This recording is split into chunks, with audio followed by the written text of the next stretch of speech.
Sejam todos muito bem-vindos a mais um boletim coronavírus aqui do Diário do Grande ABC. Hoje, dia 6 de agosto de 2020, estamos aí na quinta-feira com um pezinho na sexta, de sextou, cheirinho aí de sexta-feira, de novo, né? Semana passou muito rápida, passou voando, estamos novamente aqui quase aí na sexta-feira. Essa é a edição de número 98 aqui do nosso Boletim Coronavírus, e que a gente sempre repete isso para vocês. É sempre um prazer muito grande entrar aqui em uma live e conversar com vocês, passar as principais notícias do Grande ABC, notícias também do Estado, de todo o Brasil, e também notícias internacionais que tomam aí grandes repercussões e que a gente traz também para vocês um pouquinho aqui no nosso boletim. Pedimos também, novamente, que vocês curtem, comentem, compartilhem esse boletim. Lembrando que depois esse vídeo fica salvo lá no nosso site, dgabc.com.br, né? Mas aqui, enquanto estamos ao vivo batendo um papo, manda aqui para mim de onde que você fala, que bairro, que cidade, que é bacana a gente saber de onde que vocês estão vindo.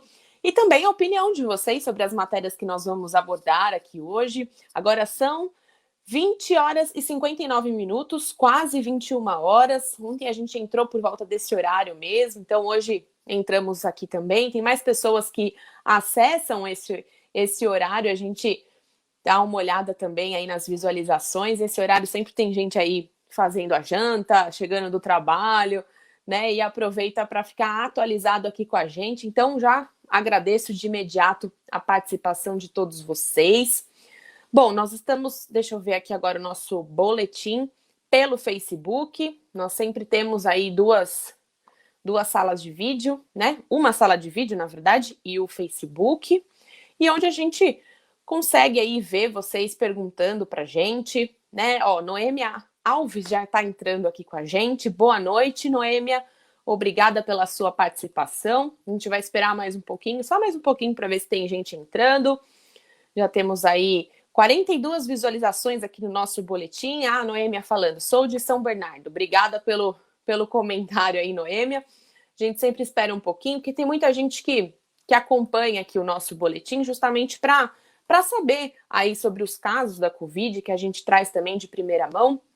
A gente sempre espera, né, as prefeituras nos mandarem, que elas sempre nos mandam aí por e-mail, por WhatsApp ou por redes sociais também, muitas soltam aí por redes sociais antes, então a gente pega todos os dados de casos confirmados, mortes pela Covid-19 e também recuperados, né, os pacientes que tiveram altas médicas, que é sempre bom a gente lembrar que, graças a Deus, tem pessoas se recuperando aí pela Covid, né, então vamos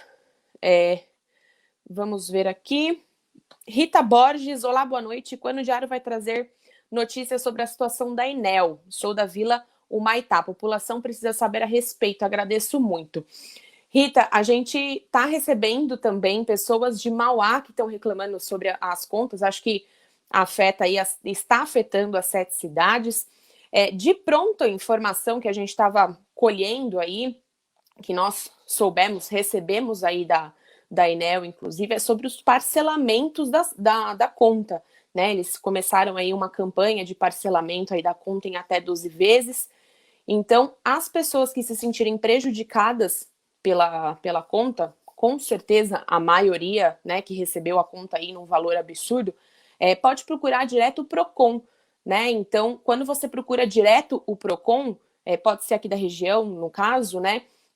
A Enel disse que vai analisar caso por caso, mas só se procurar diretamente o Procon. Então, é fundamental que quem recebeu essas contas aí no valor absurdo entre em contato com o Procon, que aí o Procon aciona diretamente a Enel, que disse que aí está fazendo uma força-tarefa para atender todo mundo que foi prejudicado, teoricamente, aí com a conta. Caso contrário, aquelas pessoas que não pagaram e que não querem procurar, no caso, o Procon, podem parcelar em até 12 vezes a conta que veio no valor aí muito alto. Então, Rita, de pronto, assim, que eu posso te informar de assunto sobre a Enel, né, de informação da Enel, é isso. Mas eu vou deixar anotado para ver se a gente faz uma nova matéria com novas pessoas prejudicadas, que é importante a gente sempre fazer a matéria para reforçar e também cobrar a Enel diante disso. Então eu vou deixar anotadinho até seu nome, que aí quando a gente for fazer uma nova matéria, eu entro em contato com você, tá bom? Mas obrigada aí pelo seu lembrete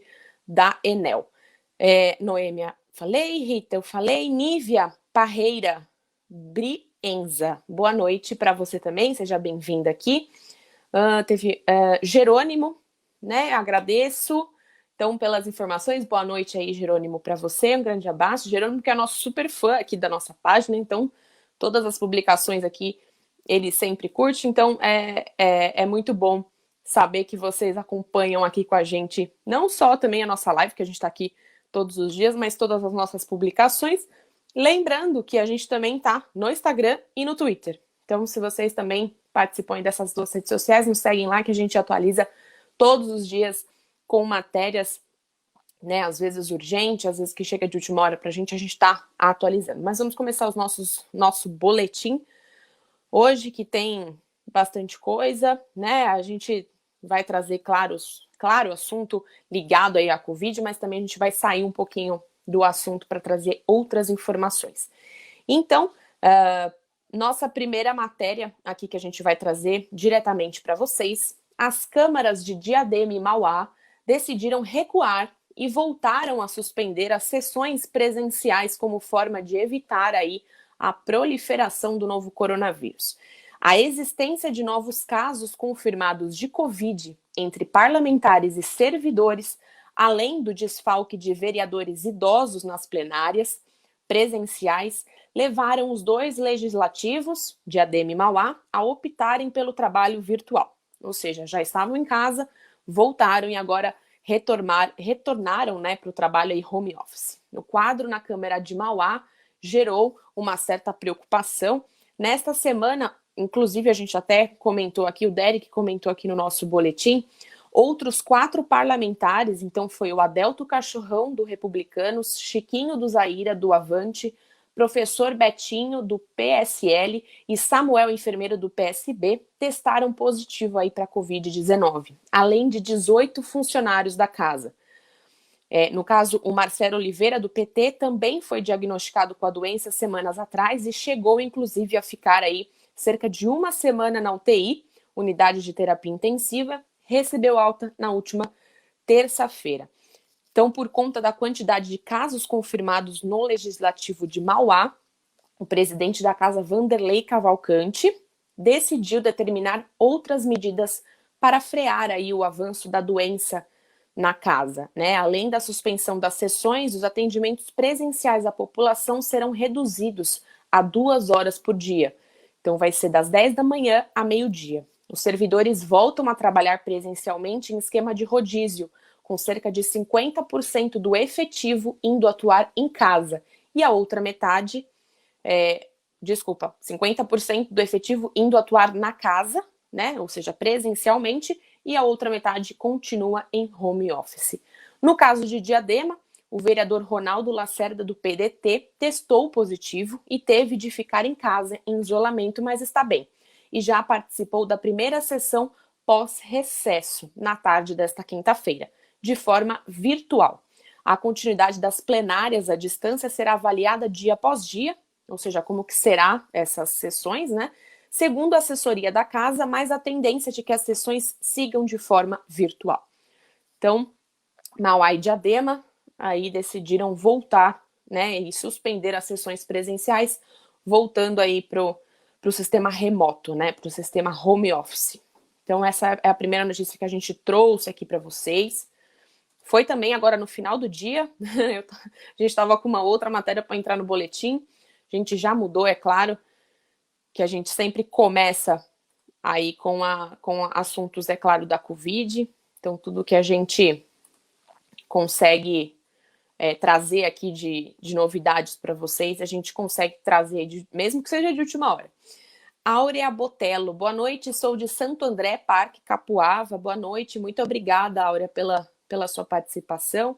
Gertrudes Teixeira, Santo André também, Vila Alzira, boa noite. Rita Borges, a Rita que estava falando com a gente sobre a Enel. Rita, vamos ver, todos os canais oferecidos pela Enel não atendem. Fiz uma representação no Ministério de Minas e Energia, eles orientaram a entrar em contato com os canais da Enel. Eu entrei na Justiça para resolver minha situação, mas o Procon está com mais de 700 reclamações. Rita, na verdade, eu ia te aconselhar justamente a procurar o Procon. Eu sei que eles estão com certeza muitas, né, reclamações. A gente até deu uma matéria, inclusive, quando o Procon entrou aí, multou a Enel, né? E aí tinha mais de 1.000 reclamações, mas eles estavam ajudando aí as pessoas no decorrer do tempo. Então eu ia te aconselhar justamente procurar o Procon para resolver o seu caso, né? É uma ajudinha a mais, mas eu vou deixar anotadinho aqui com certeza as suas informações, o seu problema, e a gente vai tentar reforçar isso numa próxima matéria, tá? Mas muito obrigada aí pela sua informação. A gente sabe que não é só você que está com esse problema e que está afetando muita gente aqui do ABC. Não só de Santo André, que a gente acompanha, mas também Mauá, a gente recebeu bastante no Instagram, e acredito que São Bernardo, não me recordo muito, mas Mauá e Santo André estavam bem afetadas por esse problema, né? Então a gente vai, de qualquer forma, continuar aí acompanhando, né, esse problema. Marquinhos é de Diadema, boa noite, Marquinhos. Francisca Nobre, boa noite. Terezinha Cardoso Castro, de Camilópolis, Santo André. A Terezinha falou, boa noite, sou fã de vocês. Muito obrigada, Terezinha, muito obrigada. A gente vai continuar aqui com o nosso boletim, que a gente também uma matéria hoje, que foi publicada em 7 cidades, da repórter Flávia Curotori, onde ela abordou que a seca e a quarentena agravam aí o volume de água dos mananciais, né? A escassez de chuva e a quarentena imposta pela Covid-19 pioraram o volume dos mananciais. Exemplo disso é o Sistema Rio Grande, que é um braço aí da represa Billings, responsável pelo abastecimento de pelo menos 1 milhão de moradores de Santo André, São Bernardo e Diadema, que tinha até então 72% da área preenchida na segunda-feira e há um ano estava com 99%. O nível do manancial está decrescendo desde abril deste ano, quando o registro estava acima da capacidade e foi de 103,6% para 87% em apenas um mês. No Rio Claro, que abastece cerca também de 1 milhão de pessoas em Santo André, Mauá e Ribeirão Pires, o nível está em 58% neste mês e antes estava 103%, né, em 2019.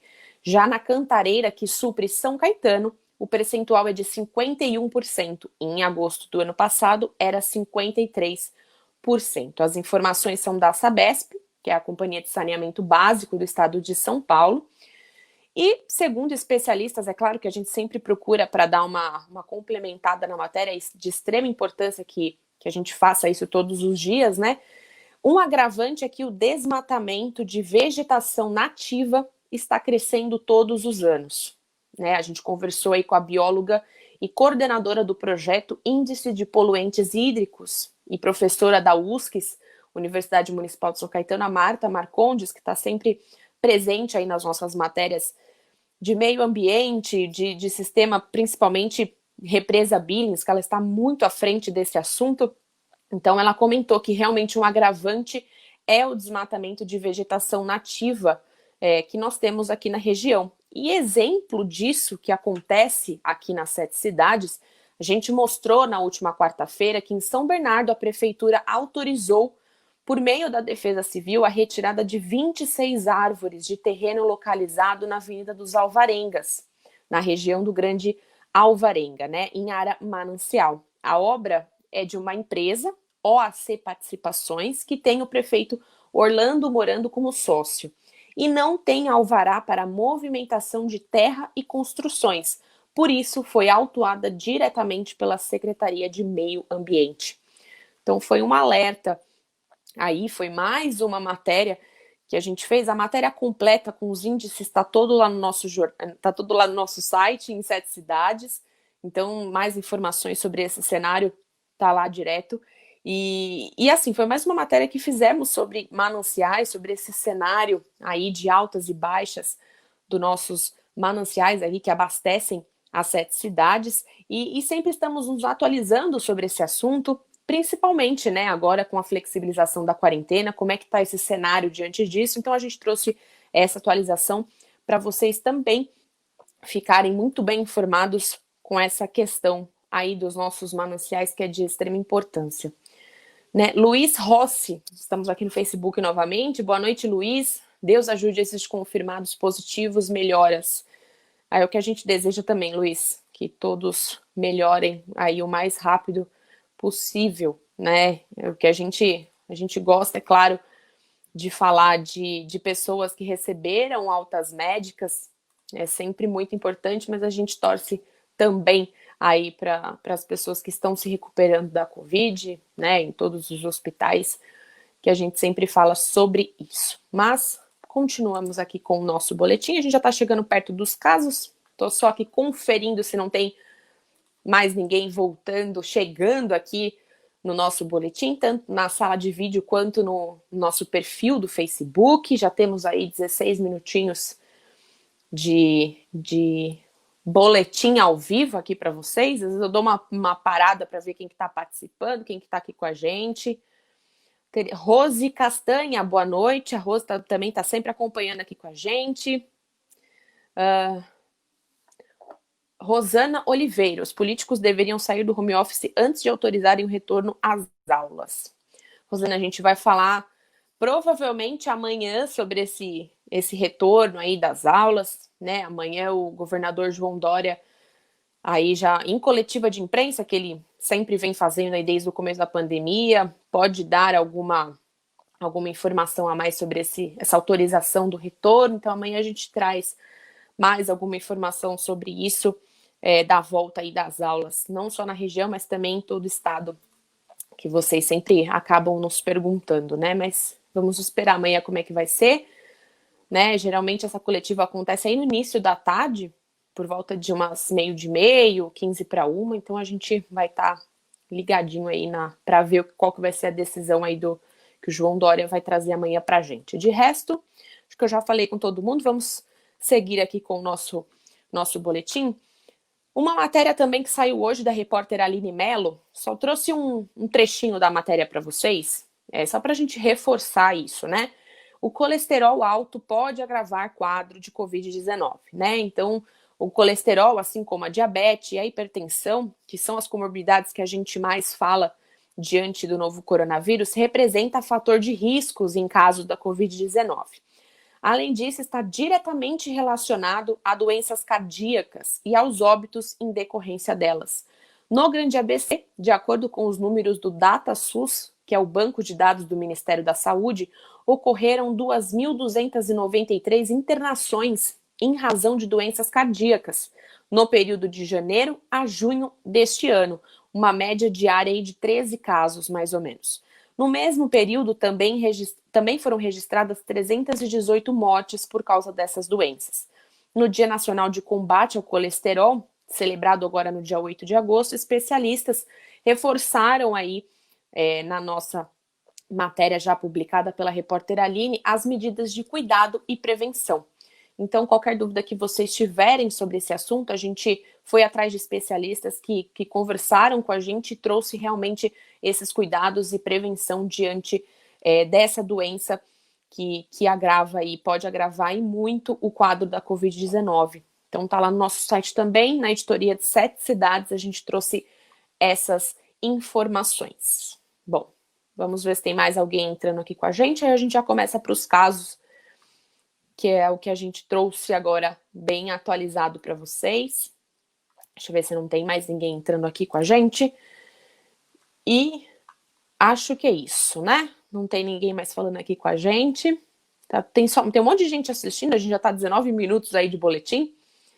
Então vamos já partir para os casos. Deixa eu ver se não tem mais nenhuma dúvida. Eu sempre falo que assim, quando a gente começa a falar sobre os casos, a gente sempre fala numa visão Brasil, estado e região, né? Então, justamente para não se estender muito, até porque amanhã a gente traz a notícia com todas as cidades, todos os casos das cidades, mote das cidades separadinho na edição impressa e online, mas aqui a gente fala em âmbito regional, justamente para a gente não se estender tanto. Porém, se você é de alguma cidade e tem aí a dúvida, né, aí você quer saber certinho aí por cidade, é só me mandar aqui nos comentários do Facebook, que aí eu volto e falo da cidade, não tem problema nenhum. É só para a gente não se estender tanto diante aqui do boletim, mas se tiver alguma dúvida em específico em cada município, aí eu volto e falo, tá? Então vamos começar aí com os casos da Covid-19. Em cenário Brasil, os casos confirmados são 2.862.761 casos confirmados da Covid-19, mortes 97.418 e recuperados, né, as altas médicas 2.020.637 pacientes aí que se recuperaram da Covid-19 em cenário nacional, em cenário Brasil.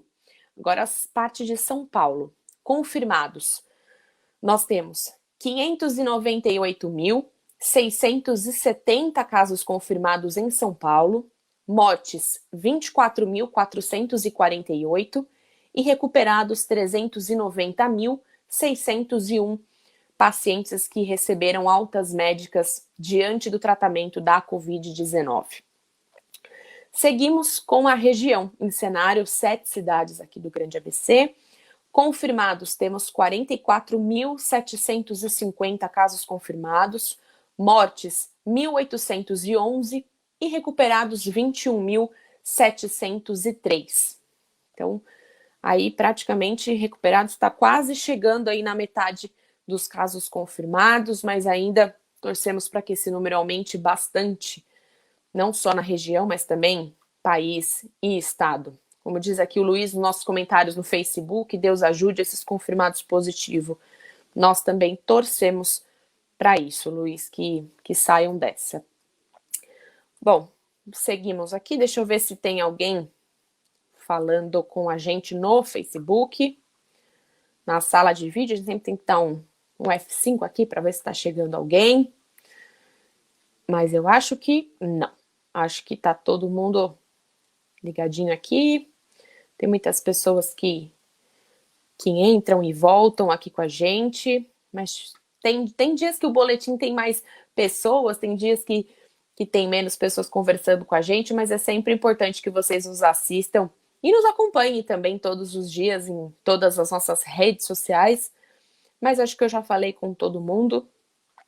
Então seguimos aí com outra notícia também, que foi de tamanha repercussão nas principais mídias hoje, saindo um pouquinho aí do assunto da Covid-19, mas a gente não pode deixar de falar essa notícia aqui no boletim.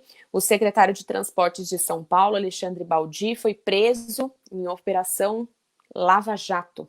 Então, a Polícia Federal deflagrou na manhã desta sexta-feira, dia 6, a Operação Dardanários, para desarticular conluio entre empresários e agentes públicos, que tinha por finalidade contratações dirigidas especialmente na área da saúde. A ofensiva apura crimes de corrupção, peculato, lavagem de dinheiro e organização criminosa. Na operação foi preso, como eu disse anteriormente, o secretário de Transportes de São Paulo, Alexandre Baldi. De acordo com a Polícia Federal, Baldi é o principal alvo desta operação e atuaria como mediador entre as empresas e os agentes públicos. Né? Os mandatos são de prisão temporária, com validade de 5 dias, podendo ser prorrogado por mais 5. Os detidos serão encaminhados para a Polícia Federal. Só lembrando um pouquinho, antes de assumir o cargo, Baldi foi eleito deputado federal em 2014, mas licenciou-se em novembro de 2017 para assumir o Ministério das Cidades durante o governo Temer. Antes de ser deputado, foi secretário de Indústria e Comércio de Goiás, entre 2011 e 2013, e durante as buscas em endereços ligados a Baldi, a Polícia Federal apreendeu R$50 mil. Então, até em nota, o governo de São Paulo afirmou, abre aspas, os fatos que levaram às acusações contra Alexandre Baldi não têm relação com a atual gestão no governo de São Paulo. Portanto, não há nenhuma implicação na sua atuação na Secretaria de Secretaria de Transportes Metropolitanos. Na condição de governador de São Paulo, tenho convicção de que Baldi saberá esclarecer os acontecimentos e colaborar com a justiça. Fecha aspas. Foi a nota que a gente recebeu, principalmente aí do estado de São Paulo. Então foi uma notícia, teve muita repercussão, é claro, não teve como a gente deixar de citar aqui para vocês. Desde manhã a gente está falando isso no nosso site, nas nossas redes sociais, e a gente trouxe agora no finzinho da noite para a gente, qualquer atualização a gente traz novamente para vocês, mas a princípio é o que a gente conseguiu concluir aí deste episódio de hoje. Bom, vamos seguindo mais um pouquinho, a gente já está encerrando aqui, indo para o final, na verdade, do nosso boletim, ainda tem duas matérias, duas rápidas aqui com a gente. Deixa eu ver se não tem ninguém falando com a gente aqui, mas eu acredito que não. Acho que não, acho que eu falei com todo mundo. Mas seguimos. Tiago Auríquio, o deputado estadual do PL, pede delegacia da mulher em Ribeirão Pires, né? Então protocolou aí, junto com o governo do estado, uma indicação para que Ribeirão tenha a sua DDM, Delegacia de Defesa da Mulher. O pedido partiu de sugestão do ex-prefeito de Ribeirão e hoje é pré-candidato do PL na corrida eleitoral local, o Clóvis Volpi. Tiago participou na noite de terça-feira dessa semana de uma live promovida pelo ex-chefe do executivo e o assunto, é claro, veio à tona, né? Tiago, que inclusive intermediou aí a chegada de uma DDM para São Caetano, e agora ele está atrás dessa DDM também em Ribeirão Pires, né? Então, inclusive, na indicação, Tiago diz que a abertura de unidade específica de atendimento às mulheres vítimas de crime se faz urgente. Então, vamos acompanhar também de perto essa evolução aí dessa delegacia, e claro, a gente traz tudo de primeira mão para vocês. E para a gente finalizar aqui o nosso boletim, a gente não podia deixar passar em branco uma matéria do Vinícius Castelli, também aqui do Diário do Grande ABC. A Aramaçã faz 90 anos e celebra sem festa. Como que um dia a gente pôde imaginar que isso ia acontecer, um Aramaçã, um Clube Atlético Aramaçã sem festa? Pois é, diante da Covid-19 não tem outra alternativa, né? Como diz a matéria do Vinícius, nada de bolo, baile de gala, nem outras tantas atividades que estavam programadas para comemorar os 90 anos do Clube Atlético Aramaçã, tradicional aí espaço andreense, cujo aniversário se completa hoje, né? A programação imaginada pela diretoria para a celebração da data era com certeza muito extensa, mas os planos tiveram aí de ser adiados por causa da pandemia, né? Foi fundado em 1930, deixa eu colocar aqui que tá pronto. Fundado em 1930, o local situado na Vila Pires soma 7.000 títulos, o que equivale a 20.322 pessoas habilitadas a frequentar o espaço. E é graças a estes associados que o Aramaçã está enfrentando aí a crise do novo coronavírus. Com saúde, como explica o andreense Sidney Matrone, de 75 anos, presidente da agremiação. Ele contou para a gente aí todo o cenário, né, e diante aí da pandemia do novo coronavírus. Então, infelizmente, os 90 anos aí do Clube Atlético Aramaçã, quem sabe vai ter que ser deixado para 2021, porque esse ano não vai ter como, né? De acordo com o Matrone, com o fechamento do clube e a proibição de atividades sociais para não gerar, inclusive, aglomerações, o Aramaçã teve de 8 a 10 contratos cancelados por mês. Isso que equivale para shows, eventos de casamento e também formaturas que estavam previstas e não aconteceram, né? Só lembrando, os clubes, como o Aramaçã, tiveram que fechar as portas no dia 17 de março e só voltaram a receber associados em 7 de julho, ainda assim com poucas atividades disponíveis aos sócios. Para reabrir o Aramaçã, assim como todos os outros clubes, né, da região, não só da região, mas também todo o estado do país, precisou se adequar às normas de higiene e é obrigatório usar máscara nas dependências e passar pelo aferimento de temperatura na entrada. Então, essa foi a nossa última última notícia aqui do boletim, 30 minutinhos de boletim que a gente ficou aqui conversando, batendo um papo. Vocês fazendo, é claro, perguntas pra gente. Deixa eu ver se eu não passei ninguém aqui. Acho que conversei com todo mundo, que deu boa noite aqui pra gente, que estava visualizando aqui o nosso boletim, que é de extrema importância. Tivemos aí meia hora de boletim hoje. O Clebson Avelino também sempre aparece aqui nos nossos boletins. Boa noite, bom trabalho, Clebson, muito obrigada. Eu acho que eu falei com todo mundo. Amanhã, edição de número 99 do nosso boletim. Então, sempre aparecemos aqui por volta das 20, 21 horas. Sempre tem esse tempo de 20 a 30 minutos de boletim que a gente traz as principais notícias da Covid e também de outros assuntos relacionados aí. A gente trouxe hoje, inclusive, a prisão aí do secretário Alexandre Baldi. Então, se tiver mais informações, a gente vai trazer amanhã também para vocês. E continuem nos acompanhando, continuem nos mandando sugestões de pautas, informações, né? Como a Rita falou aqui comigo agora no boletim sobre o problema com a Enel. Então, continuem nos mandando essas informações, que é de extrema importância. Vocês nos ajudam com as pautas, vocês nos ajudam aí com o nosso boletim. E a gente, de certa forma, deixa vocês aí muito bem informados no final do dia. Então, eu vou ficando por aqui. Amanhã aparecemos mais um pouquinho aí com o nosso boletim, final da semana. Muito obrigada pela participação de vocês e até amanhã. Bom descanso.